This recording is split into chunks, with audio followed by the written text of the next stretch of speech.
Let's talk about the idiocy happening in New South Wales. Again, what's happening in Sydney right now. This, of course, is the tone from the Health Hazard Minister in New South Wales when it comes to accountability there. You know what? The school intended it well, there was a mistake, and so what? It's happened. Out of 1 million vaccinations, move on. Low life. Thankfully, there was a leader in this country today who was willing to identify that for millions of people there is pain because there is no light at the end of the tunnel because they keep moving the date when the lockdown in Sydney is going to end. Well done to the Prime Minister for what he said today. I know people are getting tired. I know they're getting frustrated. This is a virus that we're dealing with, and it does tend to set its own rules.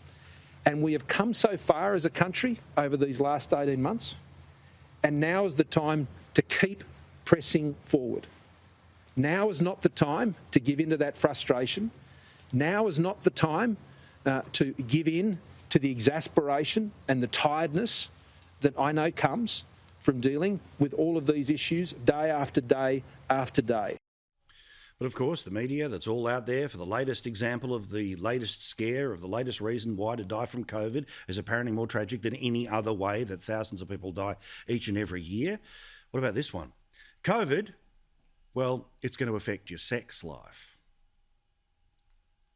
Meantime, just this time yesterday, we were talking about how the gold standard, or dare I say fool's gold standard, of Gladys Berejiklian was talking about how definitely this thing only goes for one more week.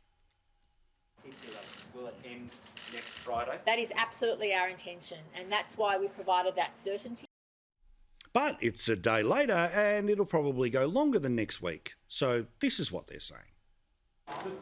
Your tone with respect has changed quite dramatically in the past 2 days because the reasoning for the extension was that we want to end on the 16th to avoid further lockdown. Is that 16th date now in significant jeopardy? Oh, look, we're still aiming for that. Don't get me wrong, but we also know that that's dependent on all of us doing the right thing. There's no date that is our aim. Definitely next Friday. Today, asterisk. Well done to Clinton Maynard from 2GB for asking that question today. As for the actual numbers, because you won't see these on the 6pm news, you won't hear them anywhere else, you won't read them in the paper, but I'll give them to you every night. You make your own judgment about whether lockdown is exactly what has to happen here. There, of course, have been 37 new cases in the past little while, but the extreme majority of those people were already isolating for the entirety of the time they've been crook, or most of the time they've been crook. There are 37 people, in hospital, 7 people in ICU. Thankfully, no one at this point has died. I hope that remains the case. But as for the number of people that have been tested in a city of 5 and a bit million people, 1 million people have been tested. It's produced just 111 cases. Yeah, okay, a lot more than 1, a lot more than 10, a lot more than 30. But that means of the 1 million times somebody has had something swabbed up their nose or down their throat, hopefully in the right order, 0.01% of everyone tested, so everyone who thought they were crook, knew they were crook, went somewhere where somebody was crook, or maybe just wanted a day off, actually ends up with COVID. Yet, because we are now over 100 cases, despite the fact that the conversion rate of 1 million tests is as low as I've just said, well, the media, of course, desperate to, for some reason, lock Sydney down even harder, finding experts that will reinforce that position. Do they suggest there should be a curfew? Of course, there's no medical evidence for that. It was never advised, but it was a captain's call of the Premier of Victoria. Is that what they want? The apparent reason for the latest reason for extra concern is because people aren't doing the right thing. And because some people don't do the right thing, like a whole bunch of kids, everyone in Sydney needs to be treated like children. Please stop visiting people indoors outside your family, your household. Your immediate family means those you live with.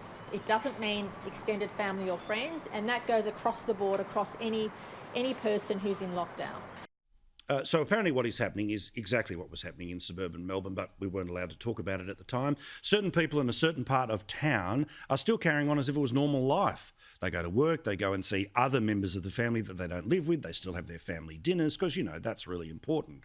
But despite the fact that that is only in one particular part of Sydney, all of Sydney currently still has to continue to suffer, including Greater Sydney, where Central Coast has got nothing going on when it comes to COVID. The same when it comes to South in Wollongong and the same when it comes to Blue Mountains. But, follow the science, right?